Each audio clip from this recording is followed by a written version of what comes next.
This video is brought to you by patreon.com/worsttake. Get access to exclusive live streams and Discord servers, on-screen shoutouts, and early access to some videos when you join now. Help make sure that we can continue to make content like this by supporting the Patreon. Links are in the description down below.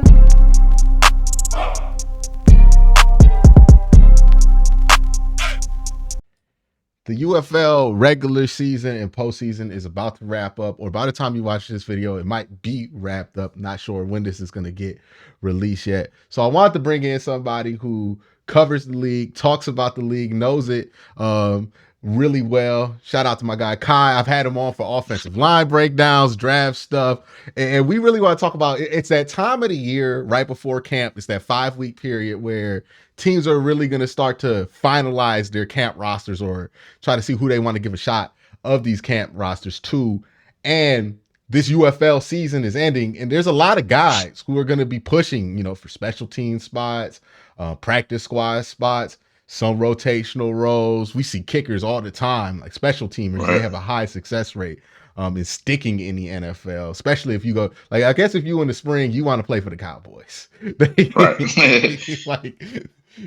But that is because they even brought in what was his name? Freak from Pittsburgh. They brought him in a couple years ago too. But it's interesting to see now that spring football has been kind of in this similar time frame for about 3-4 years. Now that there are like established programs that these guys are coming out of, right? If you're recruiting somebody from the Houston / just Wade Phillips coach teams, they came out that AJ Smith offense. They know how to do that. Or the Wade Phillips defense, the Greg Williams defense. There's been a level of continuity there in the spring. How do you think that's really going to affect some of the evaluation of these spring guys when it comes to making sure that they get the best chance possible to kind of stick on these rosters? Well, I think it's going to help a lot. I mean, you have a lot of NFL former coaches that are on these staffs, right? So you get to play in more pro-style systems. I think the XFL, its first 2 seasons, was a little bit more college-style offenses. You had a lot of spread, getting the ball out quick. Even if you look at a guy like Skip Holtz, I mean, it's not an offense you're going to see customarily run at the NFL at a high level. But you look across the league as a whole, I think they have a ton of experience in terms of NFL-type coaches. And even if it's not from a schematic standpoint, playing for NFL head coaches, right? People that have been defensive coordinators, people that have been head coaches, just kind of gets you into the lifestyle, the way they practice, the way they have meetings, because those coaches don't change. They're going to do things the same way they did when they were in the NFL. They're going to try to prepare you best they can for your chance in the NFL. So pretty much they try to make it, they've been very transparent about this. They want to make it a feeder league. They want to make it a transition league where, hey, either you're coming down from the NFL and you're in your last part of playing, or you're trying to get back to the NFL. You're a younger guy and want to get back to that level. So they want to be a feeder league and recycle some of the talent. That's why you get guys like AJ McCarron that gets to come back down and play. We talked about off camera, Cody Latimer, guys that we know, very familiar names, Anthony McFarland, like those type of guys that we have, a very good indication of. Even having those type of guys on the roster is going to help those younger guys and those guys that are probably, in their 25 to 28 range that still have a chance, help them transition back to the league nicely once they get their opportunity. And a lot of these guys are going to get their opportunity. I think, I don't have the exact number, but it was around like 65, 70% of those guys got a chance to be in some type of camp, whether it's a mini camp, training camp, and have a chance to get back in the NFL. So that's the goal here ultimately, is to win here, obviously, in the UFL, and then make the transition from the UFL back to the NFL a little bit more seamless. One thing I saw about the NFL changing up how they want to do kind of the OTA stuff, right? And I wonder how interested, and I'm pretty sure spring football will jump on this, of making sure that they, if the NFL switches up their calendar to make free agency become before the draft, right? Or to kind of make that make sense with the OTAs not being a thing anymore and it all kind of being pushed into what is considered training camp. I wonder if the spring football will kind of adjust, because if they expand rosters, that's going to hurt a lot of the teams in the spring league.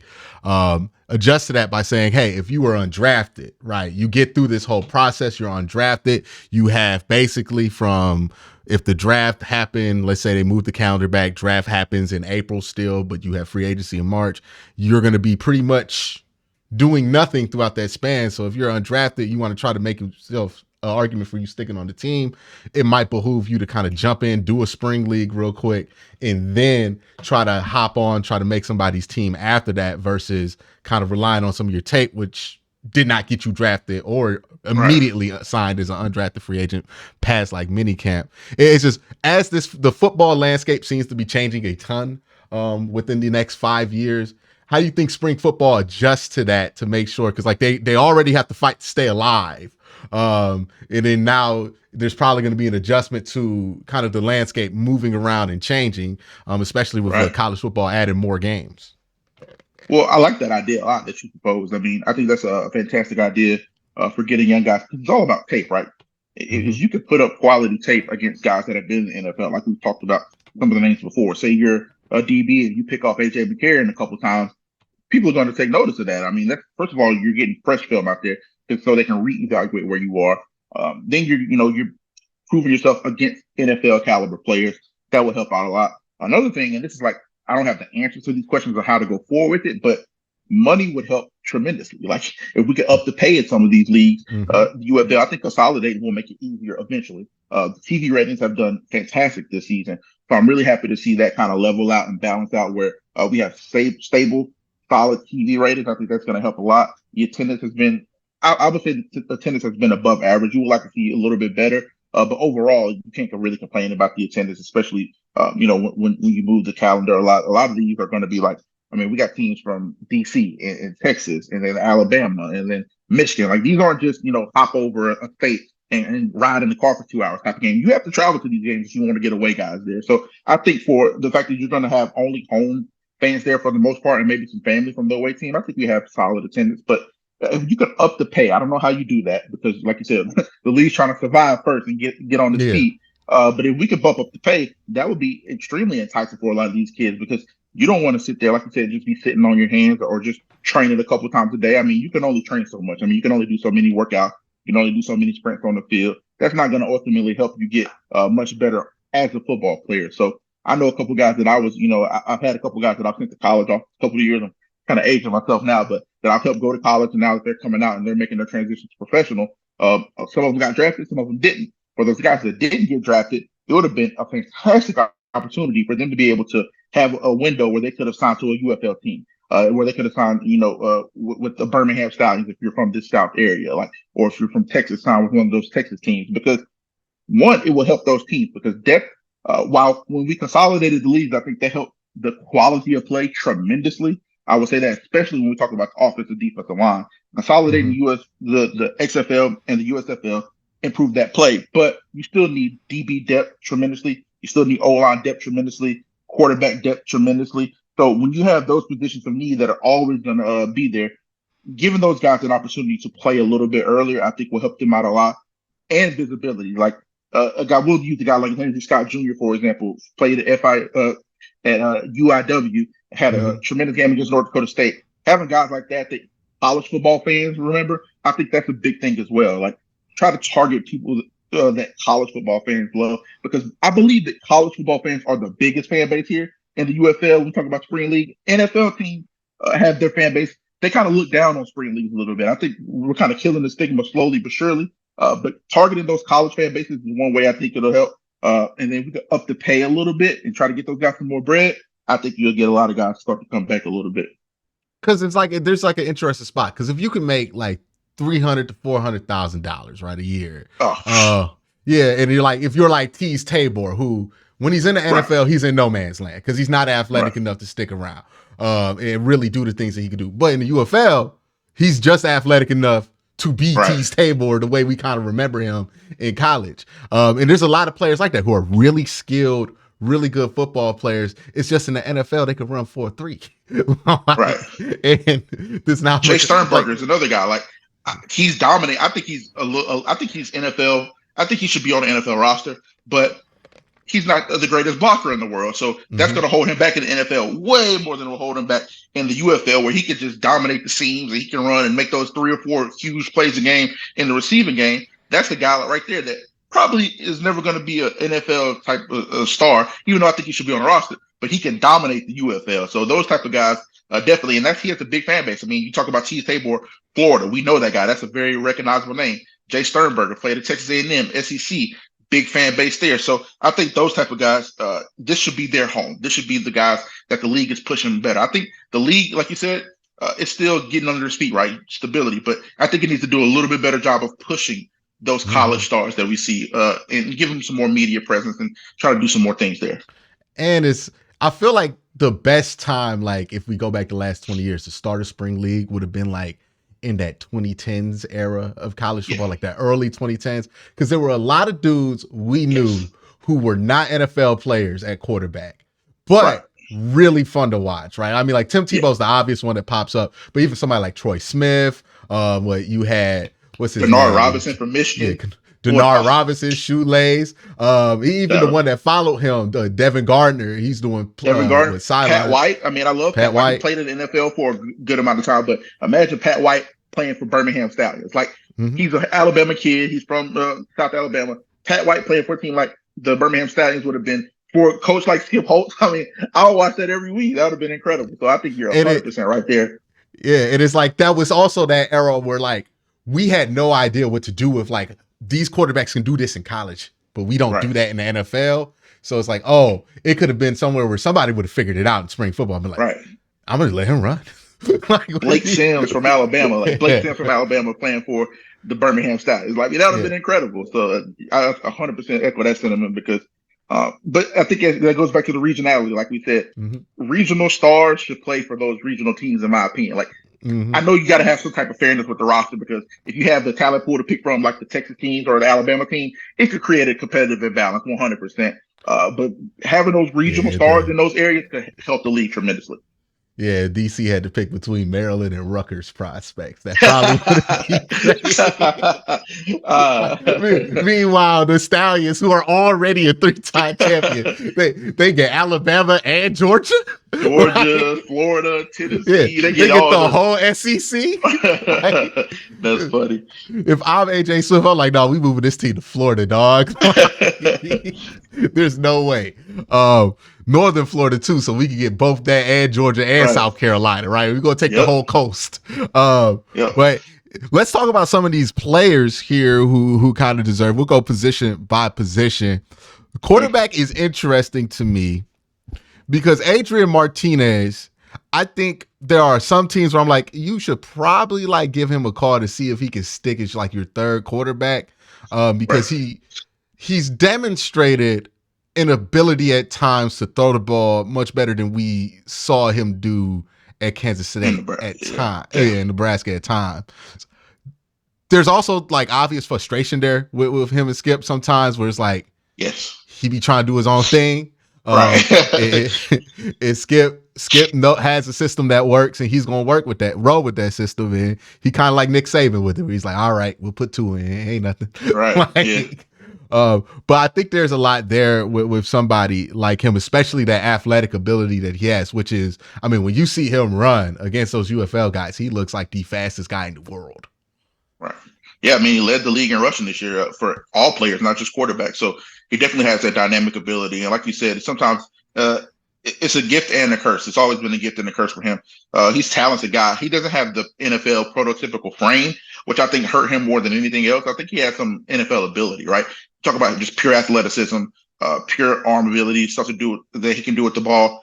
He's talented than some guys that are in the NFL, but he doesn't have that frame. He doesn't have. I don't think he struggles processing. I think he struggles trusting what he sees. A lot of times I watch it, his eyes are in the right place, even when he doesn't turn the ball over a ton, but even when he's missing throws, he's just a second behind. He's a second too late or a second too early. I don't think he quite really trusts what he sees. And I think that's why a guy like Skip Holtz is perfect for him, because he can kind of alleviate some of those shortcomings. And I don't think that they're going to be as patient, and the talent's going to be even better at the NFL level. So if we talk about guys that deserve a shot next level, I think I would, if I had an NFL team, I would give Matt Corral a chance before I gave Adrian Martinez a chance. And it's not a detriment to Adrian Martinez's ability. I think he has some ability, but I think it's best suited in a league like the UFL, where he can get away with those things that he would definitely not be able to get away with at the National Football League. I think when you seen Matt Corral come in, that throw he made over the middle of the seam was in the third quarter when he first came in was absolutely ridiculous. I don't think Adrian Martinez has the ability to make that throw consistently. I see Matt Corral do that in his sleep. So when you talk about arm talent, I don't think it's much of a conversation there. I think Matt Corral has the better arm talent. I think he has the better ability in terms of stretching the field vertically, which what the NFL has become now. I mean, if you can't stretch the ball vertically, there's very few quarterbacks that have success in the league without having to do that. I mean, you look at some of the West Coast quarterbacks, but even those quarterbacks, like you look at Tua, you look at Brock Purdy, you look at Goff, that are in those type of systems, they're upper in the league in terms of average yard per attempt. So even though they're not throwing the ball, it's funny when people talk about Jared Goff like that, right? Where he's like not a deep ball guy. And it's like, man, college is such a different game because that's all we knew Jared Goff for. Like, it's like, I saw you bring it up like those Matt Stafford clips. It's like, we know Matt Stafford has a strong arm, but like people who did not watch that in college, like do not understand what that really meant for him in college and like why he was like undoubtedly going to be number 1 overall pick that year. Cause like, the arm strength is crazy, but yeah, it's funny 100%. When people talk about Jared Goff like that because I remember just watching him in college, being like, "Oh, he is a pretty deep ball." Like, yeah, and he still does. I mean, you look at some of when he throws to Jameson Williams. Sometimes he overthrows him. Sometimes you don't see people overthrow Jameson Williams. I mean, Goff has the arm, and I think that's kind of stuff I can see a Matt Corral eventually fitting in a system like that, where the average depth of target is pretty significant. You might lead the league, but you don't have to stretch the ball vertically down the field. To be consistently moving the ball down the field. I think when you have a guy like that, he fits what the NFL is trying to do more than a guy like Adrian Martinez. Even if you look at a guy like AJ McCarron, right? He's the guy that's been in the NFL. He's choosing to play in the UFL instead of being on an NFL roster right now. I mean, he literally made that choice. I think that's another guy that if a team really needs somebody, I think you can call up a guy like AJ McCarron and feel good. If he's your backup or your third guy or your practice squad guy that you call up, when you need a guy in danger, say your starter gets hurt and you need a backup for your backup, AJ McCarron 100% is that guy still. I think those two are the most NFL-ready quarterbacks, and I really do like Jordan Ta'amu. I'm just not sure if his body can handle it anymore. He's beat up a lot. He's been through a lot. He's kind of gun-shy a little bit now. I mean, he hitches a lot. He bites the ball a lot, but I think he's talented enough. I think those 3 quarterbacks, Corral, McCarron, and Jordan Ta'amu, are the most talented quarterbacks that can have a chance to stick in the NFL talent-wise.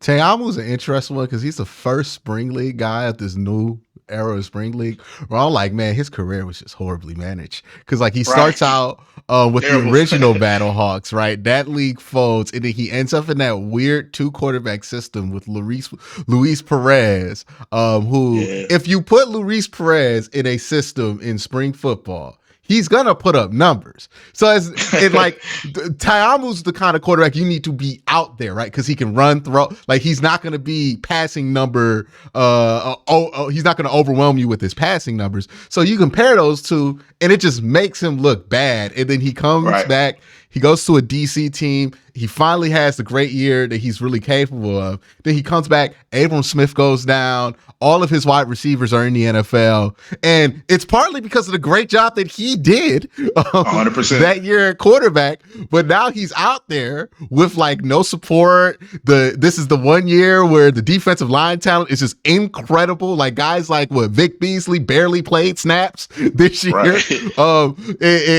And now he's like just getting beat up out there and then kind of getting blamed for all of these things.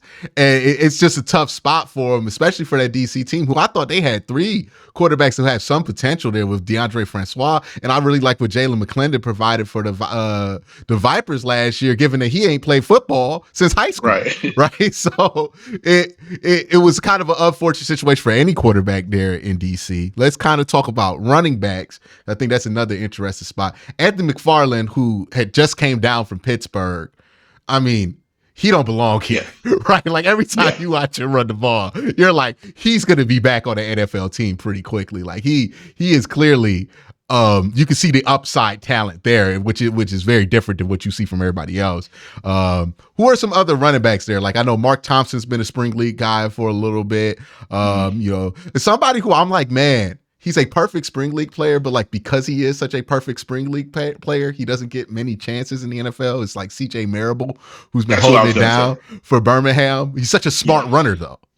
Well, yeah, he's such a smart runner and a tough runner. Like if you need 4 yards, he's going to get you 5. Like he's that type of guy. Like he gets he just does the job. I think you hit the nail on the head, though. Like I don't know if I'm an NFL team at this point I'm giving him a chance to make a roster. But to me, that's not a negative at that point for a running back. I think he can do this in the UFL for as long as his body permits. I think he can do this for another 3 or 4 years at a high level, be a top UFL guy. But I definitely think Anthony McFarland is the cream of the crop here when we're talking about running backs. It's not even really close in my opinion. I do think that the Jacob Sailors guy from Mm. the Battlehawks, he's solid. I think he had a solid year. I'm drawing a blank. I don't know how old he is, but depending on his age, he might be a guy that could get a shot for an NFL team. But Anthony McFarland is the guy. If we're talking about the cream of the crop, if we're talking about the guy that can make an NFL roster, there's no question. I think he'll probably end up on the squad this season. Yeah, first time I saw him take a carry, I'm like, well, he's not going to be here long. Yeah. Because I think his first carry is like a 77-yard touchdown. And he just Right. straight up outran everybody. I was like, yeah, that's fast enough to where he won't be here, much less Oh yeah. somebody's going to sign him to be a change of pace back or something like that. And that'll probably work out there. Let's talk about some wide receivers. Hakeem Butler, offensive player of the year. He's Yeah. such an interesting wide receiver because every time he goes to an NFL team, they try to make him play tight end. And Yeah. it's like, I don't know if he is a tight, like he also had these issues a couple years ago with just catching the ball consistently. And like, it Yeah. seems like that's something that he's gotten over a little bit here over the last, last year, he hasn't had those issues, but you don't know if it's like consistent with him. Yeah, Right. and he had such a weird early start to his NFL career where he was like a 4th-round draft pick, ended up getting cut like a year into his contract. Yeah, he's a weird guy. Like in the case in terms of his career, right? Because I look at him in the UFL and the XFL. I'm like, man, this dude. There's no way he shouldn't be on the NFL roster. And then for some reason, he just doesn't stick. And then there's guys in the league like I don't see a huge difference between Hakeem Butler and then a guy like Devontae Parker before he retired. Like to me, they kind of have the same build. They kind of have the same skill set. They kind of have the same issues. So I get the level of investment was much higher in Devontae Parker. So they had to kind of see that through a little bit more. But he ended up getting a couple contracts. It was just weird to me, the Do you Devontae Parker think situation. there's much different between him and like a Jaheim Bell from this year's draft class? Um, I think the difference is like the stature, but like in terms of playability, I think if you could, that's a tough question because I don't think they have the same frame. I think they have the same position. I think the NFL wants them to be the same thing, though. I think they want Yeah. Hakeem Butler to be that H-back tight end flex where you can have mismatches and kind of spread them out and get him more some linebackers and some safeties where he can kind of like alleviate some of that long speed issue that they have. But I think Jaheim Bell is much more suited for that physically. Like if you talk about his stature, the way he naturally run routes close to the line of scrimmage and a little bit more physical at the top of routes and stuff like that. I think that's much more suited for a guy that's built like Jaheim Bell as opposed to Hakeem Butler. So he's a weird size because he's super tall, but I don't think he needs to put on 20 pounds and play tight end. I think that takes away Mhm. everything that's good about him right now because he's not super fast, but he can jump high. He's really good at the catch point. Put some extra weight on him, you're taking away that from him. So he's in a weird situation size wise in terms of like being a tweener for his frame as tight end and wide receiver. And he seems to be better like catching the ball downfield. I think that's the Yes. one thing they figured out with him in St. Louis this year was he's not quick post guy. Like you can't just throw these quick little 7-yard runs where he has to catch it in rhythm, run with it a little bit. He's going to drop some of those. And I think that's what kind of got him soured in Pittsburgh when he tried to fit on the rosters. Like when you put him in a situation where he drops the ball a lot, he's going to drop the ball a lot. And then you add the pressure of trying to make an NFL team where if you can use him as kind of the specialty guy who can go down the field, you can attack with, I think that there's something there with him. It's just how people see him, what he looks like on paper, what he looks like to coaches. There just seems to always be like a disconnect there where when it's just about winning football games and that's one of your main pieces, you're like, oh, I'll just throw him here at wide receiver because he's clearly our best wide receiver. Right. He's somebody interested. Jonte Kirkland has another guy with a weird career, right? Was at LSU at the worst time to be at LSU if you're not a generational wide receiver, right? They Right. had Justin Jefferson, they had Jamar Chase, they had somebody else too, DJ Moore, not DJ Terrace Moore, Marshall Jr. Terrence Marshall Jr. Like they just had They had some dudes. top day 2 draft picks or day 1 draft picks galore out there. And he just kind of got lost in the shuffle there at LSU. comes to spring, plays well that first year he was back in the XFL, gets hurt halfway through the season. Now he's healthy. I don't know if the consistency has been there because like it seems like he's kind of in and out some games, but you can see like the high end athletic ability there with somebody like Oh him, yeah. and the kind of polish that he has on his game. 100%. And he's a guy that is very easy to work into the game. He's not a guy Mm-hmm. like Butler where you have to scheme him downfield and kind of play to his strong suit. You could throw this guy a quick screen. You could throw this guy a quick slant. You could put him at returner. I believe he has some, pretty good return ability. So he's a guy that I think you can work into the game much easier than you can work in some of these bigger body receivers. So I think he's a guy that has some NFL ability. I think if he can be more consistent, like you said, or even have an opportunity, right? I think with the new return rules in the NFL, a lot of these UFL guys are going to probably see their best chance of transitioning, at least from a running back in a wide receiver perspective, by sticking as a returner first. With the new kickoff rules, the NFL, returners are going to be a lot more valuable. They're going to be a much bigger part of the game. I think you're going to see a lot more emphasis put on finding the best type of returner. So if you look at Turpin from he went from the USFL, I believe, to the Dallas Cowboys and became an All Pro. So you have guys like that. I think that is going to be the route for a lot of these wide receivers because I don't know on their own, just their skill and their ability, they're talented enough to make NFL rosters in terms of the 53. I think there's definitely some practice squad talent here for sure. You guys want to have some depth, but if you talk about getting on the field, I think a lot of these guys need to focus on that return ability and then make it worry about making the team as a wide receiver. Just getting on the practice squad from that ability. Any O line guys kind of stand out to you during this season for you? Because it's just tough with spring football because O line talent, that's where NFL teams can Yeah, gobble up anybody who can play.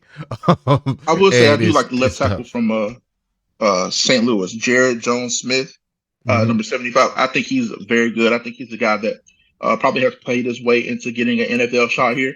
I think he'll end up in the NFL camp somewhere. Another guy that I really like is Zach Johnson from the Birmingham Stallions, a guard.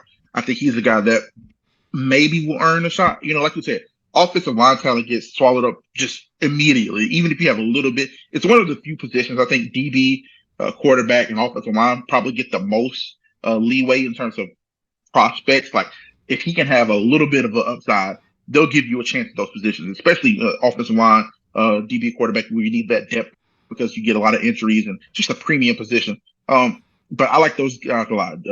Jared Jones,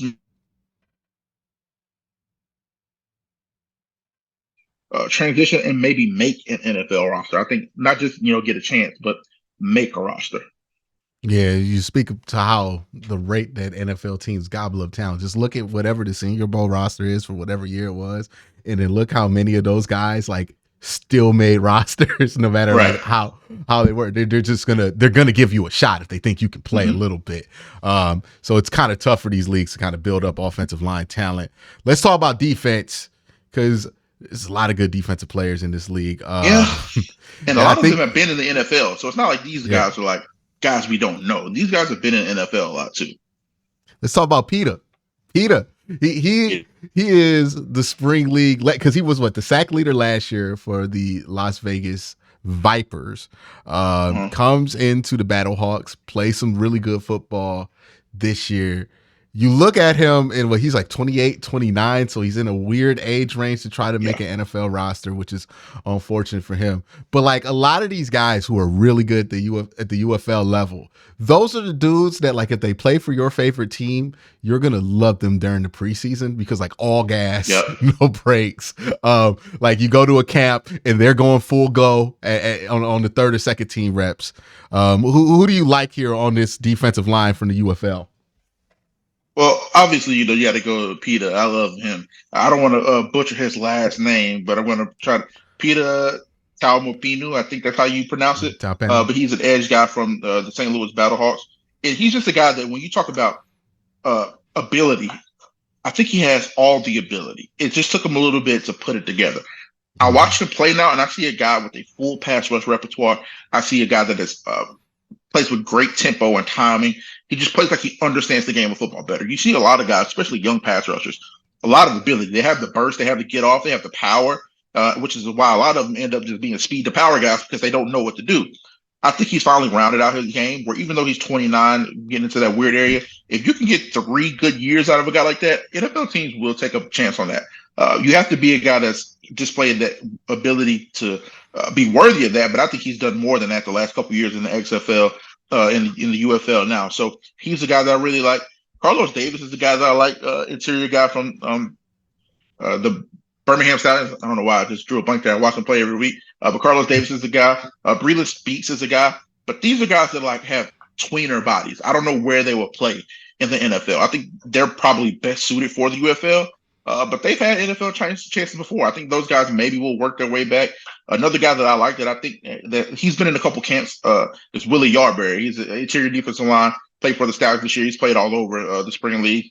But he's the guy that's disruptive and makes the most of his opportunity. I think he's the guy that can maybe make a practice squad in the week 12, week 13 when somebody gets hurt.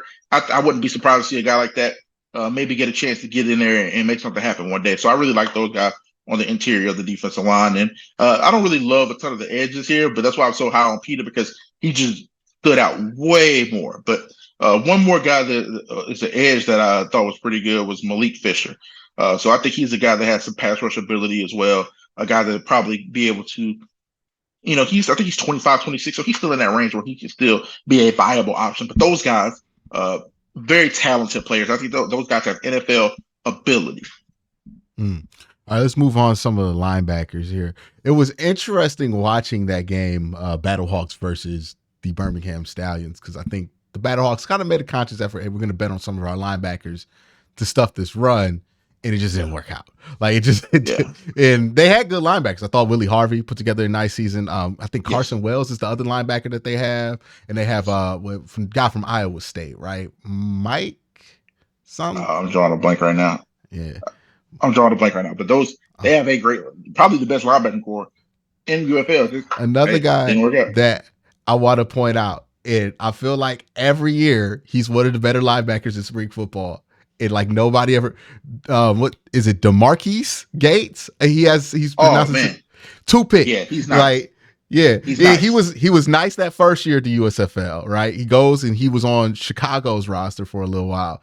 And then I think he got added very late to the process, because I remember going over those UFL rosters wondering if he was going to bounce back on one of them. And then he popped up week 2. I think he had a child be born week 1. And I was like, oh, they got him back? Because it was right after Scooby Wright had to retire or had to end his season. And I was like, oh, if they got him, they're going to be fine, because that dude is a spring league baller. And he gets off the ball. You talk about get off and ability, he finds his way in the backfield all the time. He's just making plays. He's a guy. He lost the battle at birth. He just has the different frame. His frame is really not a football frame. He's just really good at football. If he had a different type of build, different type of body, I think he's the guy that probably would stick in the NFL, because he has that raw ability and he plays so hard, man. I like watching guys like him play, because you know what you're going to get. You're going to get the most out of them every Saturday, every Sunday, whenever it is they're on the field. What about a guy like Reuben Foster? You think he's worked his way back into the NFL yet? Ability-wise, he's always going to be NFL talent. I think he's NFL talent, no question. It's just, teams have a lot of questions about the off-the-field stuff. They have questions about can they trust an investment in him? And I think that he's probably earned a chance to at least prove it. He hasn't had any trouble with the 2 years he's been in these leagues. He's played very well. And he still looks like he has that. He's not as explosive as he was when he was coming out. I think that's clear as day. But he's still very good. I think he's the guy that has some ability, man. He's still taking heads off. He still looks like he's out there. I mean, he's still making plays. He's interceptions, forced fumbles, fumble recoveries. He's still all over the field making plays. So I think somebody will take a flyer on him and give him a chance to prove it at least one time. I know the Reuben Foster that was out there playing linebacker at Alabama. The tape is great on that. But I don't think the kids will ever understand what special teams Reuben Foster was like. Taking heads off. Goodness. He's running down with the cowboy collar up to the top of his helmet, smacking people. I remember watching the Alabama game when I was in college, and he hit somebody so hard, I ran down to my friend's door yo, you got to see this. He just killed him. I remember they played LSU. I think it was 2013, and Alabama was struggling that whole game, and they came back to tie it right before overtime. Mhm. and they kick the ball back off to LSU, and Leonard Fournette is back there returning, and he goes down there and he smacked. I'm talking about decleats Leonard Fournette, and I knew the game was over after that. After he smacked Leonard Fournette and decleated him, I knew the game was over. The momentum had shifted too crazy. It was just the energy, you cannot describe it. Like, he's the Th- type of guy that changed games with one hit. There's a thing in football, right, where like if you see the other team's baddest guy get knocked down like a normal person, Yeah, oh, that changes yeah, everything. Now, yeah. now, Especially now we like, acting and different. it just, they scored a touchdown to tie it up, and then you see that like your best players getting crawling off the field because he just got smacked by this freshman coming down with a cowboy collar on his neck like a cyborg. Like, but yeah, I think that's the type of stuff that people still remember about Reuben Foster, and I Mhm. think that's the reason why teams will be like, listen, man, he's been out of trouble, he's been doing very well in this league, and we still remember that guy. So I think he'll Mhm. get maybe one more chance, man. I really do. Yeah, especially like just the way they're changing up the rules. You might want just guys who can heat it up on special teams, and you know Yeah. Rube can do that. But yeah, that element is hilarious because like that's how the Browns beat the 49ers because Myles Garrett just threw Trent Williams around a couple times, and that gave the Browns confidence they ain't never had. I'm Right. like, what?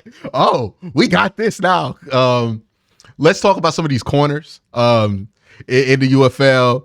It's interesting because some of the corners that are doing really well in the UFL are like the Tease Tabor type, where like they're just really good college players who the level of athleticism isn't so ridiculous that they're Right. not able to play the kind of game they are, but you don't know what kind of corner they are in the NFL because they're not necessarily like safeties or they're not necessarily like slot guys that you can really trust in the same way that you would trust them in the NFL. Because what slot guys in the NFL still run like 4.3. Yeah, they're Right. extremely fast, right? Like, slot guys are guys that are having to cover the number two, which is sometimes the most athletic receiver for teams, Mm-hmm. or guys like a Brian Branch that can do a little bit of everything. Like, you have to be able to blitz off the edge and play in space and tackle in space. And then, so it's just such a hard position now playing in the slot corner, or nickel, whatever we want to call it these days, being that extra guy. So it's really hard to project for a lot of these, UFL guys. But I'll tell you one guy I do like a ton is Nate Brooks from Michigan Panthers. I think he had a fantastic season this year. I know he's a little bit older of a guy, but he's a guy that I think showed a lot of ability this year. I like him a lot. Couple of guys on the Renegades. I can't remember. I'm drawing a blank. I can't remember his name right now, but I know there was a couple guys on the Renegades that had some nice talent. And a team like the Stallions is weird because they have a really good defense, but they play so many players on defense. Like, they have Mm-hmm. such a rotation of players that it's really just a niche thing. It's like you said, it's kind of hard to project these guys next level because you don't really see these functions that they're serving or the amount of players that they have for a team like the Stallions that rotate. That's not going to be the case in the NFL. You're going to have your set amount of guys unless you play for a team like the Lions last year, who had they play like 7 or 8 guys because everybody was getting cooked the whole game. But those are the type of teams that I think are going to have the most success in the UFL, like Birmingham Stallions, that is, because they have those niche players that fit whatever role they need for that specific drive, for that specific series. So, like you said, they may not be NFL talent, they may not be NFL ready, NFL caliber, but at the UFL where the athleticism is not so ridiculous, and they can have those guys that have just enough ability, and you have a lot of them. I think a lot of those guys are going to end up sticking in the UFL. I don't foresee a lot of corners, guys in those skill positions, even a wide receiver. I think it's a theme. I don't think a lot of the skill position guys are quite good enough to be NFL guys. Mm-hmm. All right, let's talk about special teams because there is one area that they have found some Man, success with getting guys who not just stick but start on NFL rosters. It's at kicker, and I have an interesting theory on this. And let me know what you think because you actually played college football. I know when you see college football teams, they usually have like a bunch of special teams guys on scholarship or scholarship yeah, adjacent, right? Like there's not just one kicker. There's like 5 different kickers. Sometimes you got like 2 different kickers because one's a specialist and the other one is long field goals. The other guy's short extra point field goals. Punters, you have a bunch of those. You have multiple long snappers on a college football. Like there is a entire crew of yeah, guys that you can hang with specialists. in your own age that are on your special teams group. You get drafted to the NFL, there's the long snapper, there's the punter, and that's your squad. And that long snapper and that punter might be 20 years older than you. Yeah, And I just imagine if you're a kicker and you get drafted, you're 22, you don't really relate to any of the guys on the main roster. Like it's always an uphill battle to just kind of connect with those guys. Some teams are easier about it. Some locker room dynamics aren't. And then you don't really connect with the dudes that's on your specialist roster. It can be hard to be comfortable to a point to where you can kick at the same level that you did at college. Like I think a lot of the hurdles that guys go through is just kind of figuring out that. And I think that's what the UFL provides, because you have to kind of deal with that in the UFL. But it's not as high pressure where it's like you miss 2 kicks, you ain't gonna be fired the next day in the UFL. But it still allows you to be like, okay, this is what professional football is. It's gonna be a little bit more lonely as far as the team dynamic goes for me. What do you think the UFL has done to make these kickers transition just a lot easier than what it seems like it is straight up from college to the NFL? Well, I think that's one of them, right? A sense of community, or kind of getting away from it a little bit to kind of let you realize what it is, right? This is professional.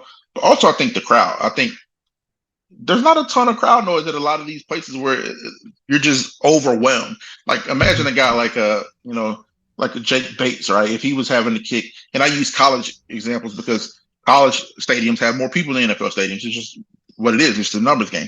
Imagine a guy like Jake Bates, instead of kicking in, Birmingham Stadium, where, Protector Stadium, they have, I think, they average like 10, 11,000, 12,000 people, right?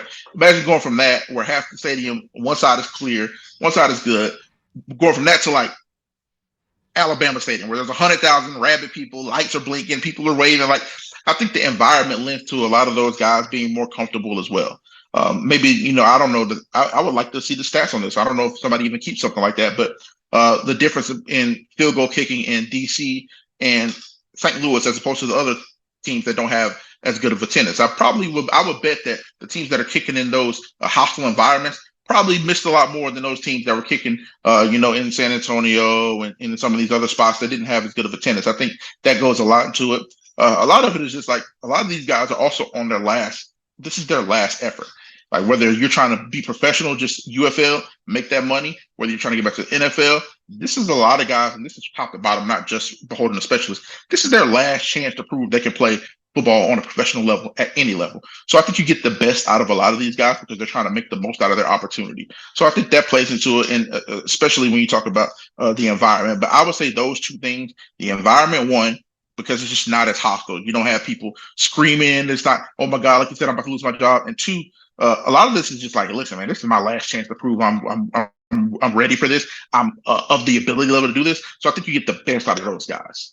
Yeah, and I just would be interested to see like somebody actually like, because a lot of like our analysis for drafting kickers is kind of like trash. Like I've always made the point of like when it comes to why we shouldn't draft kickers, I'm like, look at all of the stuff we test for all of these other positions, and then look at what we test for kickers. We don't have a single thing. How do we know if that guy's going to we don't even know what the transition is for kickers. Right. It's like, is it the hash that makes it more difficult? Is it the speed or the height of your launch angle that changes in the NFL because guys are longer and more athletic?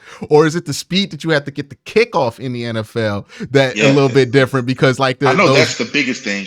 It's like because snap to kick is like the biggest thing. They time that daily. Like that's a huge point in practice. So especially like in camp, like guys, especially like the long snappers, people don't realize how like thankless of a job it is, but how important it is. Like it's one of the most important positions on the field.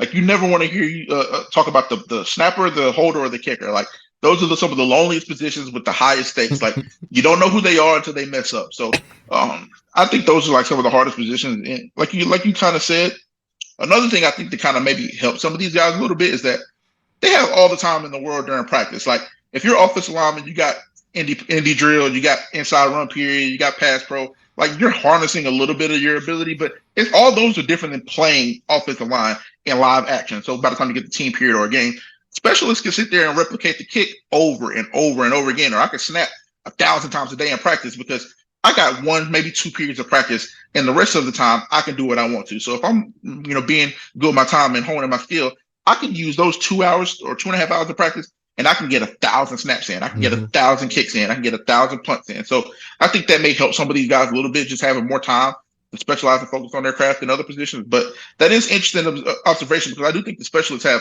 maybe had the easiest transition so far. And I think it's also interesting who's going to be projected to make that transition, right? Because first guy's Brendan Aubrey was a soccer player, right? I think he was in the MLS for a little bit, right? Not really a guy who kicked a ton of college. And that's the same thing going on with Jake Bates. It might just be, oh, you get the chance to do it now. Because again, you're in college, oh, you got a big leg, we'll just have you do kickoffs, right? We'll have this other guy, he's a senior, he'll do all the extra points and stuff. So you don't really get the opportunity. Also, I think the expectations for kickers is always a brutal thing because we'll watch a guy miss a kick at every level of football and we will hold them to the like same standard that we hold the NFL kicker to. Like you'll watch a guy kick in high school and as long as his form's good, you'll be like, well, that's a 45. He's got to make that. Like it's kind of ridiculous how we get about them.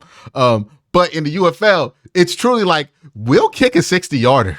And where 100%. They're not going to do that in most college programs. Even like a place like Alabama, you're thinking about that like real hard. Like, is that because that we've seen what the kick six and all of that happen before. Where it's like 100%. That's a ridiculous kick for a college kid to make. But in the UFL, it's like, you might kick a 60-yarder. So you get the opportunity to show that you can do it. You get the opportunity to show that you can kick from 50. Or if you're a guy like Jake Bates, hey, I can kick consistently. Like I'm more than just a big leg.